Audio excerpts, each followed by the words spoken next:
everyone, I'm Gio. I hope everyone's having the best blessed day possible today. Today is Tuesday, November 19th, 2024, and as of today, I have 591 days clean. Today, I'm going to share with you guys my 10 keys to my success. These are the 10 reasons what I've put my life into, what I've created for my life in order to be successful. And anyone trying to be successful in recovery, if you want to apply these 10 things, I feel like you really, really can't go wrong. So, my life has gotten so much better. I absolutely, I love my life so much now. I really, really, really enjoy every day that I have now, and I'm excited for my future, and I love being sober. I love not relying on something to get me through the day, something to take me away from my life. I like being present, and I like that I'm focusing on the future, and I like that I'm accomplishing things. It feels really, really good. So my number one key to success is I make my word count in every way. Okay, so what does that mean to me? For me, I started out when I was selling drugs, and I was in that life and everything. I seen so many people that just every word out of their mouth was either an exaggeration or else it was just a flat out lie, and you couldn't count on anything that they're saying. So I got to a point where when someone was talking to me that was like that, I would just say, I have no idea if what you're saying is true or not. So it's no point in you even talking any further, because I'm not going to believe it anyway. So what's the sense in you wasting your time and me wasting my time? It's just a waste of both of our times to have you talk. So why would you ever want for the words that come out of your mouth not to mean something to someone? And that's what happens with people that are dishonest, and I was that way for so much of my life. There was a good amount of my life when I first became an addict, and I first, just that whole part of my life, I was stealing from my jobs. I was just doing so many things dishonest that I wasn't proud of, that I couldn't share with anybody. So I'm lying to every single person that matters to me. And then when I lost my jobs and I was, I didn't have a job, and I was so embarrassed about my life and everything and where my life was going, I just would make up all these stories. I remember one time I went to this job interview at nanotechnology. Right, that was when they were starting the nanotech place in Rome, and they were offering $30 an hour jobs. Well, I went to the job fair for it. So by me going to that job fair now, I'm telling everybody in the world, oh, I got this job at nanotechnology. I got to go to training in Albany, and I have stories upon stories. And then at one point in time, someone gave me I had a book that was from the college book, a social studies book. So because I have that book in my house, now I'm going to college. And this is literally what I'm telling people. I'm taking classes in college, and I'm going to nanotechnology work, and I'm doing all these things.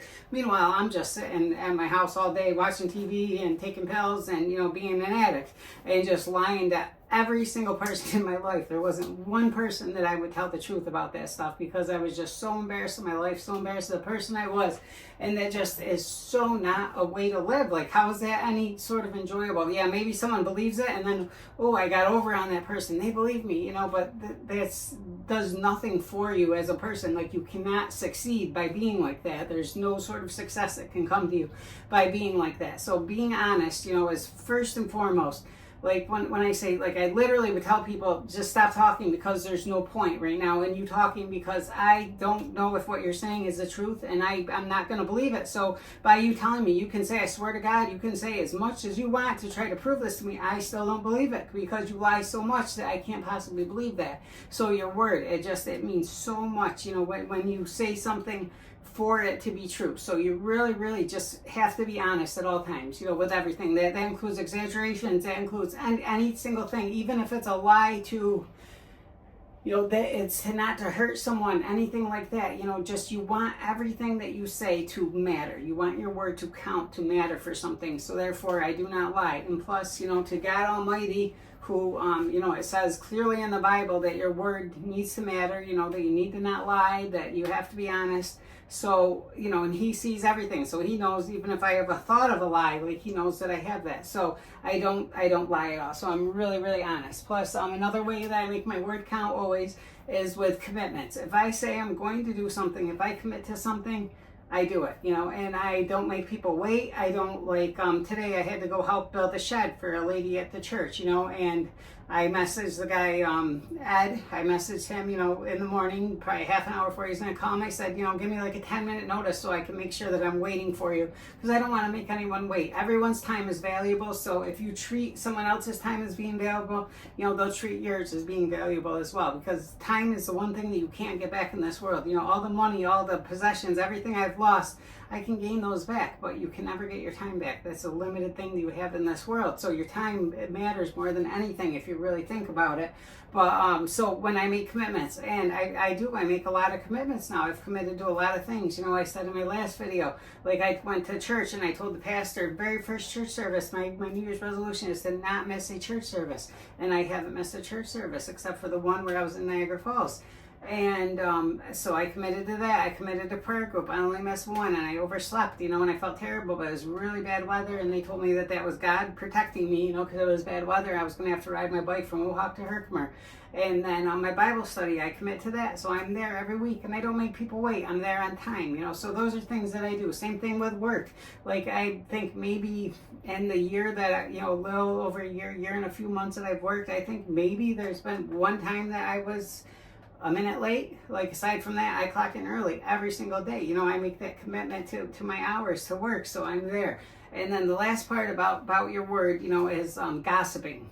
I don't participate in gossip. As much as humanly possible, I don't participate in gossip. That's really hard at times, because when you're gossiping about someone, I notice, you know, a lot of people do that aren't confident in themselves. You know, you want to fit in, you want to be liked, you want to be like part of a conversation, and people like to talk about people. That's just how it is. You know, if someone's upset with someone, they're going to talk about them. I notice this, you know, at work and stuff, like someone's mad at someone or bothered by someone, so they're talking about it. So now let's say I know this thing that this person did, so I participate. So I start chiming in, you know, trying to be liked, trying to fit in, trying to do all those things. But I try really, really hard. Would God approve of me gossiping? Absolutely not. So I try really hard. I'm not perfect with it by any means, but I try really, really hard not to participate in any sort of gossip. And just, it's not for me to say. You know, there's no benefit of me saying any of these things about someone else. Would I want anyone talking about me like that? I think about that, you know, in that same respect. So no, and I try really, really hard not to do that at all. That's a very important part of that.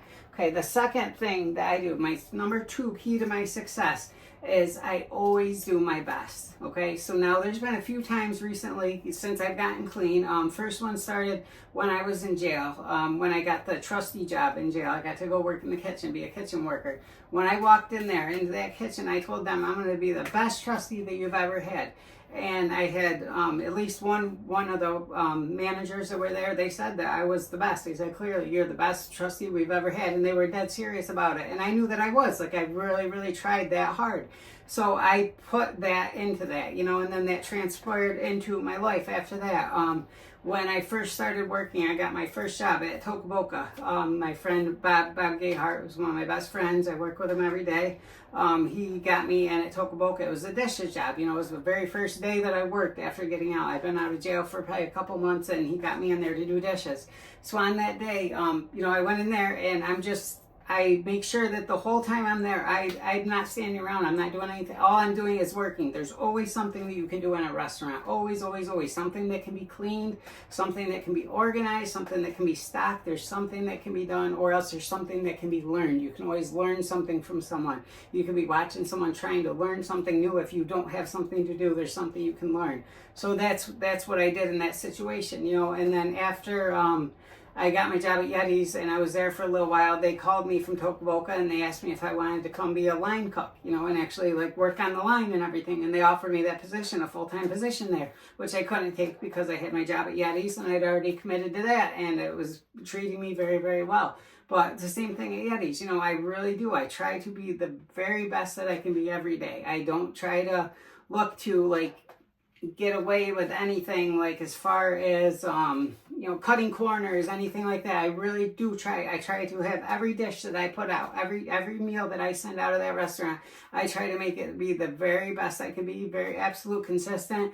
And I really try like so hard to be my best, you know, and I do that. And I also do that, you know, with working out. It doesn't always work out that because there's certain days where I'm not at my best to work out, but I put my best best into that. I put my best into my credit score now. I put my best into like trying to be there for family, just all these different things, you know, but just no matter what, is if you do your best, then you can always feel good about yourself. You know, if I know I went in there and I did my best today, even if it wasn't as good as the day before, but as long as it was my best on that day, because your best can change from day to day. It really, really can, because of tons of different, you know, things that would compile into that, you know, with the amount of sleep you got, what you ate, you know, there's a lot of different things, and how you're feeling, you know, what you had happen in your life. You know, Trump wins, I'm in a great mood, so I go in there and I might be a little bit better on that day compared to if Kamala won. No, I would have been the same regardless, but that's just an example for you. So always, always, always do your best, no matter what your best is on that day, and then you can feel absolutely good about yourself, and you can be proud of the person that you are and what you put forth, what the effort that you put forth. You can be proud of it, and you can know that no one can be disappointed in you, you know, because I try really hard not to disappoint anyone ever. So the next thing is, okay, and then the other part of it, treatment court. When I started treatment court, before I got in it, I told them at treatment court, I said, I'm going to be the poster child for treatment court. I'm going to be the best treatment court person that you've ever had. And I said that, and I've tried to be, you know, but I had a couple issues that were semi in my control, but semi out of my control. But we can, you know, I've talked about those in previous videos, just with my antibiotic, and that came up. So that didn't really necessarily make me look like the best, but I still always did everything perfectly, you know, as far as like what I could do. So, and then as far as being a tenant, you know, when I got my apartment, I told both my landlords, I'm going to be the best tenant you ever had. And I have not paid rent even a day late. I think there was 1 month, because of the way that when I first got my apartment, the way the paychecks fell, I think I maybe paid it on the 2nd or the 3rd. But aside from that, I paid rent either on that day or else before the 1st every single month. Haven't been a day late. You know, I keep my apartment nice. I'm not noisy. There's no reason for anyone ever to have an issue with me, you know, with my apartment. Like, I take care of it and I treat it like I should, you know. So that's another thing. I feel like I can be the best at whatever I do now, whether it is being a tenant, whether it is whatever job I was to go to right now. I'm going to be the best at it, because I'm going to work as hard as I can. And I know that I can do that now in almost every situation, you know, as far as like when I got my T-Mobile account, you know, I got the new iPhone, I'm going to be the best at paying this bill. I'm going to make sure that it's paid every single month, and I'm going to be very, very responsible in that. So that's what I do now. Okay. The third part is, that goes along kind of with that, is I take full responsibility for my life. Okay. Every single thing that happens to me in my life happens because I allow it to happen. Right? So if someone acts a certain way to me, someone treats me a certain way, I don't look at it as bad as like that they're bad for doing it. I look at it as, what could I do different? How could I have handled this situation differently? Even if they're completely wrong in the situation, even if I have no fault of my own. Okay, the treatment court thing, just I had the thing where I popped positive because I took the leave, you know, and everything. So, but what could I do differently? So I took responsibility. How can I learn from this? What can I do better? But I take responsibility for every single part of my life now. You know, I truly, truly do. I know all the mistakes I made. I take full responsibility. I own them all. I don't try to pass the buck at all as far as anything. I don't blame anyone else for anything that's ever happened to me in my life. Everything that's happened to me in my life is because I allowed it to happen.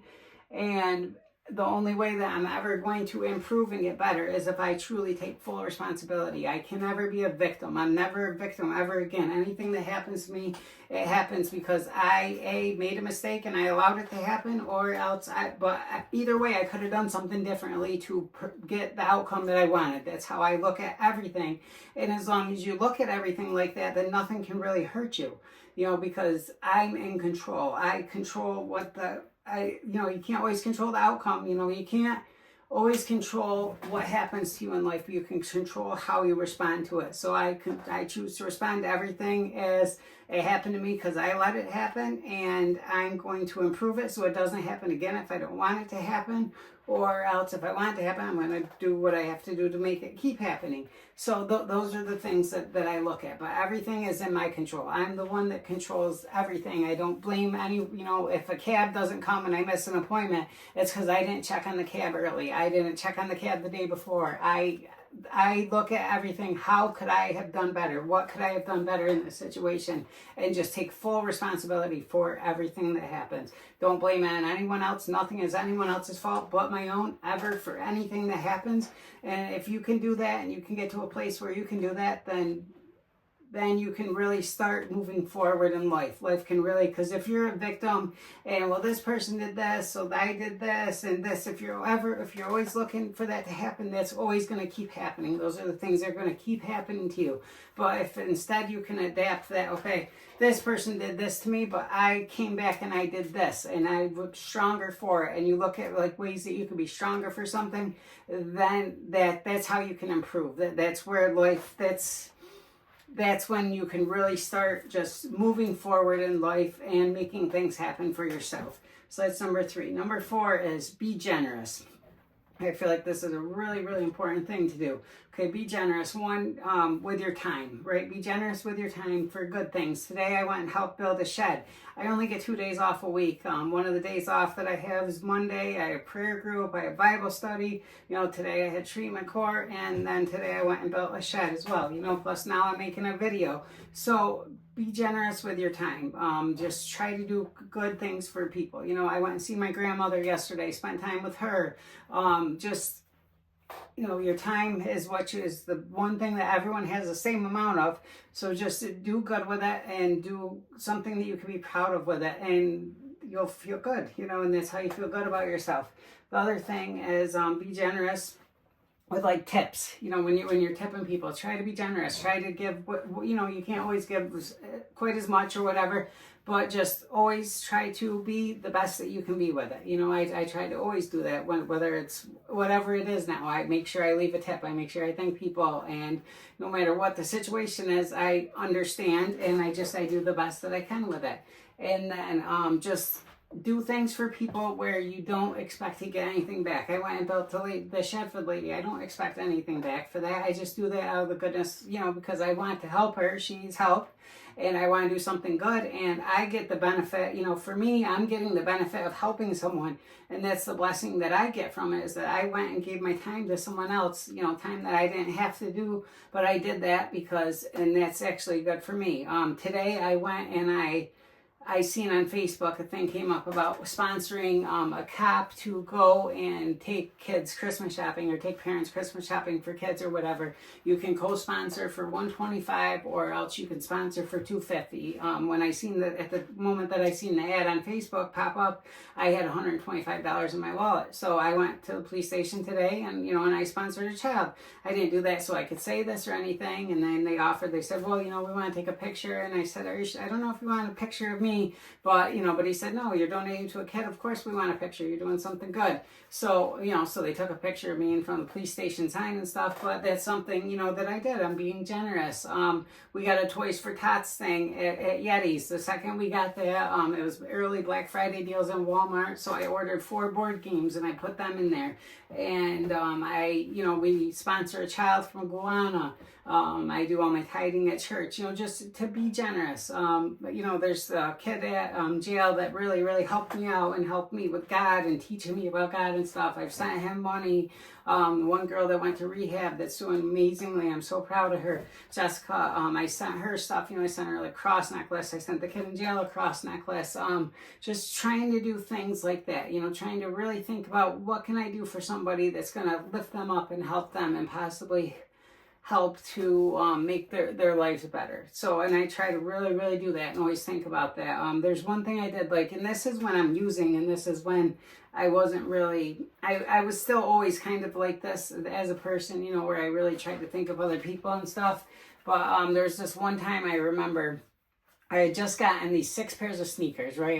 This kid traded me 6 pairs of sneakers because he was like a sneakerhead and he had all these different sneakers.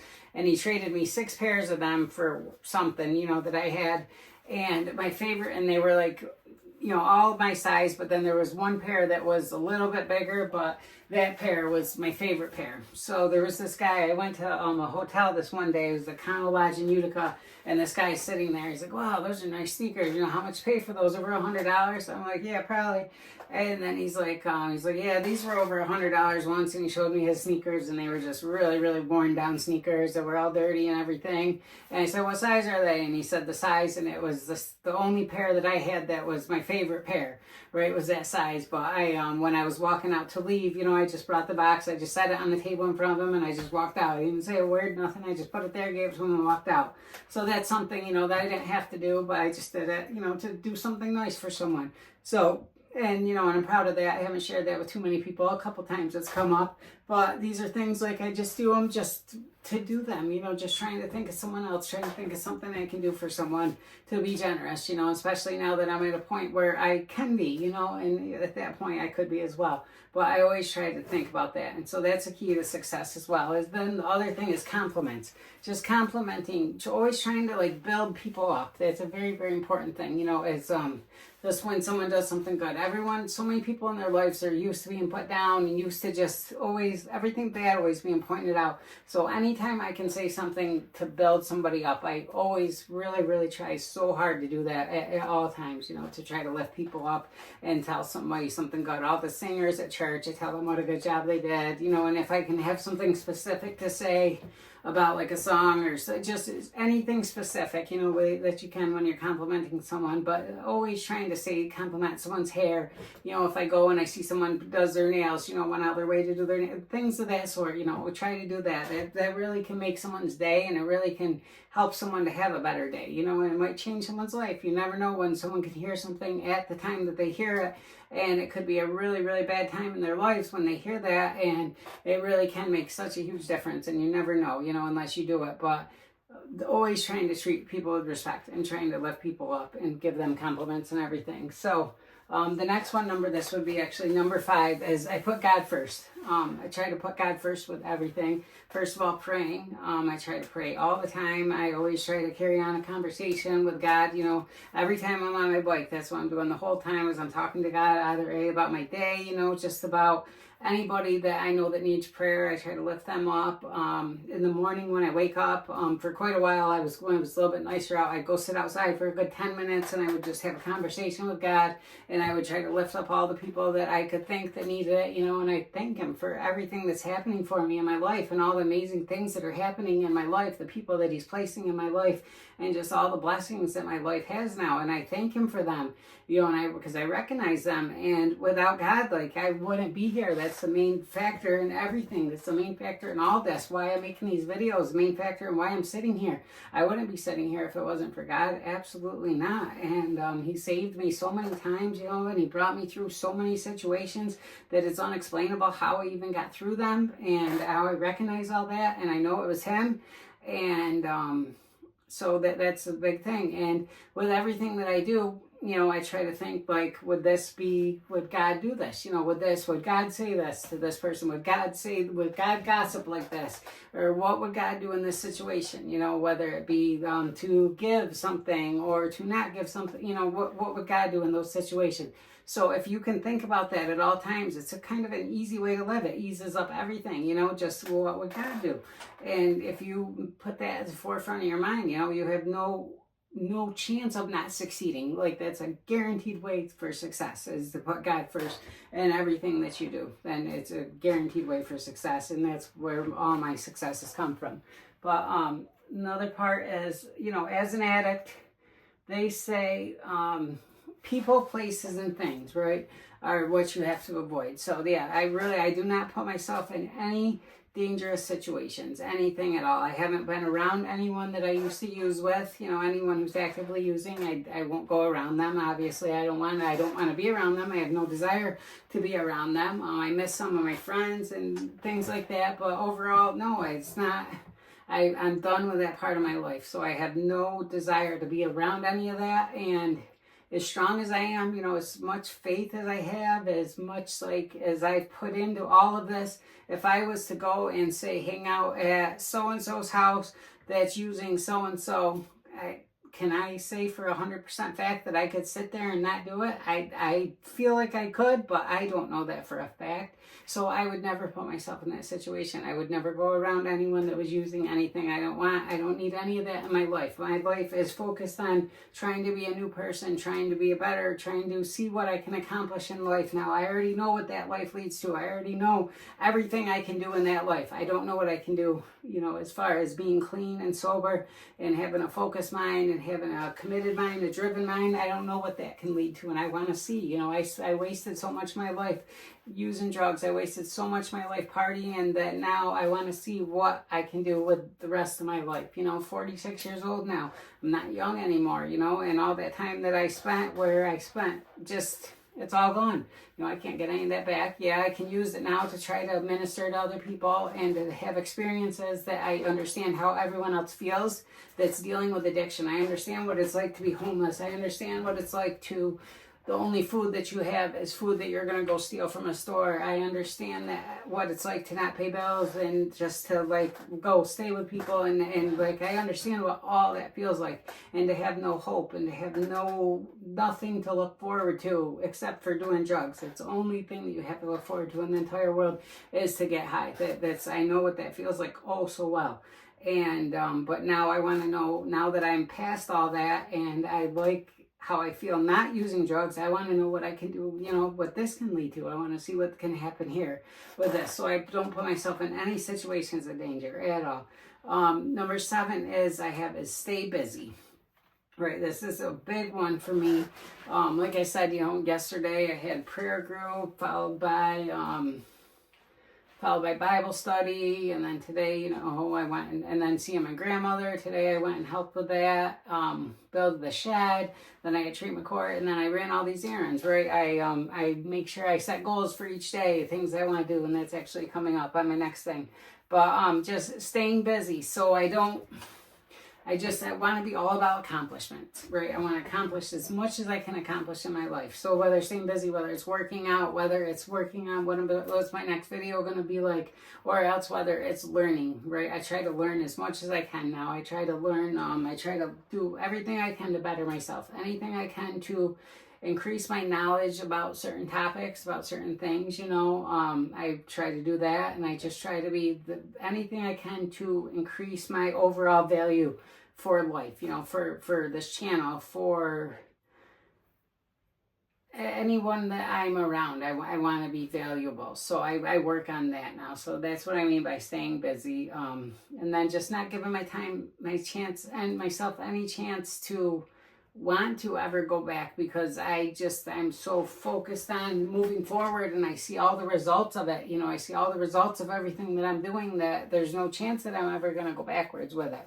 So so they say that that you got to have supports, right? So this is my number 8 thing, and for me it's not necessarily get supports, which I do. I have tons of supports now, as far as my Bible's Karen Macrina, who was so supportive, my church, my whole church family that's so supportive, my whole prayer warriors that's so supportive. But it's not necessarily getting supports, but it's getting substance. All these people are of substance to me now. They're people that I'm accountable to, that I okay, so my Bible study person, right? She literally, writes up these lesson plans for us, and they'll be 10, 12, 15 pages long, that she types up all these and puts all this time in and everything. So now, how would I feel is if she's putting all this time in, a couple hours every day, every week with me, doing this, plus all the time building the plan, and then I go back out and I go use, right? And then she feels like that all this time that she spent with me was wasted, or I could never do that to her.